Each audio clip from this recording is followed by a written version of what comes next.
Once vaccines became available, many of us thought that COVID's end was near. Yet, with the emergence of variants, we are still battling the pandemic. This season, I continue to speak with community leaders, teachers, clinicians, and many more across the globe to connect with communities and hear their stories. This season, I bring you 16 and Vaccine. Hello everyone, welcome to this week's episode of 16 and Vaccine. Today we are joined by Father Mark Starr. Father Mark Starr is a pastor at St. John Paul II, which is a Roman Catholic mission in Gainesville, Georgia. Father Mark, thank you so much for joining me today. It's good to be here. Thank you. Can you please just share some details about your professional background with our audience? Sure. I am a mechanical engineering graduate of Georgia Tech. I practiced engineering for a little over a dozen years, and in my 40s, I left my engineering practice aside, went into seminary for 6 years, and was ordained in 2012. I'm almost 10 years ordained. Wow. So there are close to around 1.5 billion Catholics in the world. Can you tell us a little bit about your specific congregation and the community that you serve? Sure. We are a community of about 4,000 families, Gainesville, Georgia, Northeast Georgia. We are 95% or more Hispanic, mostly Mexican, but we have people from Guatemala, Honduras, Venezuela, and we have about 5% English-speaking parishioners. So, wow. For example, on weekends, we have 8 weekend liturgies. We have 1 in English and 7 in Spanish. So we're predominantly Spanish-speaking, Spanish liturgies. So as a priest and a community leader, how did the pandemic impact you? And regarding your community as well, can you just tell us about some of their challenges during the pandemic? Sure. As far as liturgies, meeting together, having our weekend services together, that was postponed, or we were sheltered in place for about 2 months, and then it was a slow opening up. So there were a lot of things. So in its place, what we did here, we were not really prepared to do social communication, virtual streaming on Facebook. And so there was a sort of a last minute struggle to try to put some primitive elements of that together. Since then, we have, I got here about the time the pandemic we were starting to meet again. I've only been here a couple years. Wow. Since then, we have it was a rough time to move in. Yeah. So we have upgraded a lot of social communications equipment and capacities and whatever. So that was a big thing, and it was trying to get our community used to communicating virtually. Our Hispanic community, as a general rule, doesn't do a lot of that. From the just administrative standpoint, it all doesn't boil down to money, but we're a cash community. Everything's cash, so no people in the pews, no support to fund the parish. So yeah. That has its own sets of challenges. So those were difficult. And then as we started getting people back, it was a slow buildup of getting people back. We started back probably 15% of what we were, and now we're basically back up to where we were pre-pandemic. The last census data we have was October 2019. We did it again this past October in 21, and we're back up to about 4,000. But one of the other things is the financial toll it took on our families. So we find ourselves trying to work with people, helping them out with rental assistance, food assistance, and whatever. Kids in school, doing virtual classes at home and whatever. So it was a very difficult time. A lot of people were financially struggling. I can imagine. We're through the worst of that now. So, for the benefit of your congregation, you have had a very pragmatic approach to the pandemic. Can you please talk about that? Yeah, I mean, we can't underestimate the importance of social interaction being together. So when we got our open the doors back up again, we took the necessary CDC precautions. The Archdiocese of Atlanta had an ad hoc committee that came up with protocols following CDC guidelines. How do you get people back into the building? How do you disinfect? How do you do mask mandates? How do you distribute communion?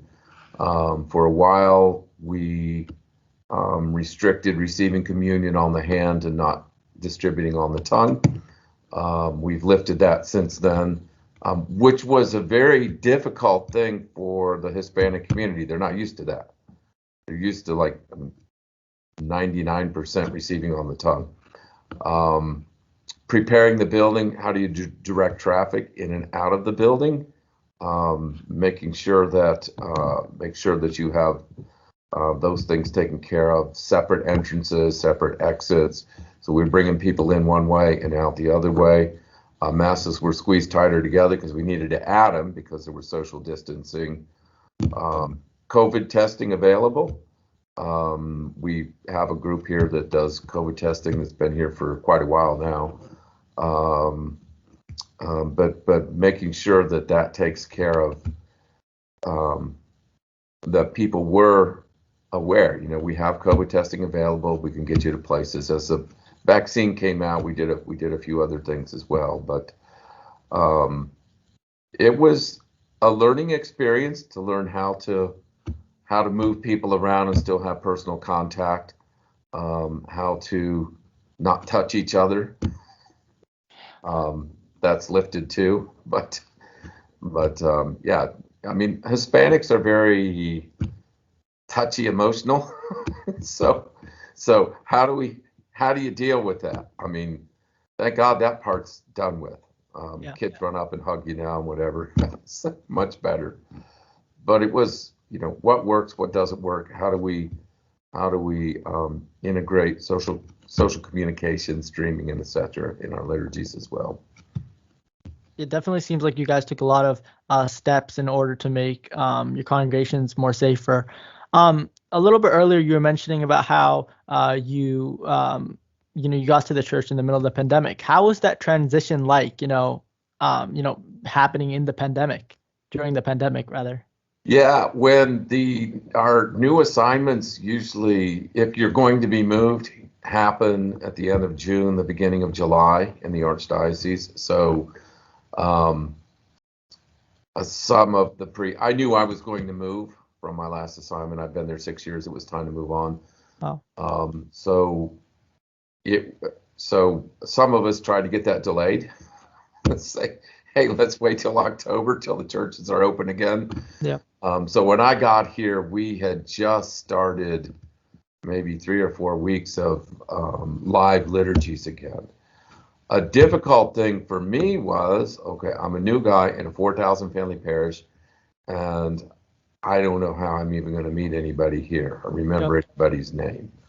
And until just recently, I didn't even know what most people's faces look like. Wow. We're taking masks off now. Yep. So it was a difficult thing to, come in as a new pastor and try to just to get to know people. Yeah. And so it was fraught with challenges. So almost 2 years ago, when the pandemic started, I remember an image of Pope Francis standing alone in the rain in St. Peter's Square, I believe it's called. He was delivering a sermon. That image has stayed with me even 2 years into the pandemic. Can you speak a little bit about the wider impact that the pandemic has had on congregational religious practices? That image has stayed with me as well. Yeah. It really is difficult to think about it. I think I think the effect that it's had has been good and bad. It has forced a lot of congregations to move towards more use of social communications, streaming and whatever, because as Catholics, we're not good at that. So it happened to be in my last parish. I built the building and then left, and we were all set up there. So when the pandemic hit, we went virtual. Everything was in place. Here, it was not in place. So I think it's helped us see the importance of finding different ways to communicate. The danger is that we have taught a lot of people, well, virtual is the same as in-person liturgies. That's a great danger. We really we don't want to go there. I think it's also given us the opportunity to realize how important it is to have that social interaction, to find ways to. This is very important. One another. Oh, absolutely. But it was very difficult. There's some things we changed in the liturgy. One I mentioned, receiving communion on the hand instead of the tongue. Something else that we do in our liturgies is we have what's called a sign of peace, where you shake hands or whatever. That's not in the liturgy even today. We haven't reintroduced that into the liturgy. But it's changed some things, but I think it's also given us a deeper appreciation for having the Lord present in the Eucharist, in the communion, and realizing that that really is our source in our strength. And so we really need to be present for that. So you were a little bit earlier, you were also mentioning, some of the practices that you guys had to start in order to, help stop the spread of the virus. So moving forward, are there any practices that you would like to continue as the pandemic, is around? Definitely want to continue streaming our liturgies for shut-ins and those that can't attend all the time. So I want to continue to use social communications, electronics, to the extent that we can, but also to be sensitive to the need to be with one another. We are social creatures. Yeah. And this pandemic has done, I hope it's not irreparable, but it appears like irreparable damage to a lot of people because of that. Deal with that every day. In the past 2 years, many of us have learned many lessons in this pandemic. As priest, what are some of your lessons? I've celebrated a lot of funerals for COVID families. Seeing the importance of just being there for that. I recognizing, and this is not me as much as our civil authorities and our government needs to be a little bit more truthful about information that they have. There's a great distrust of that.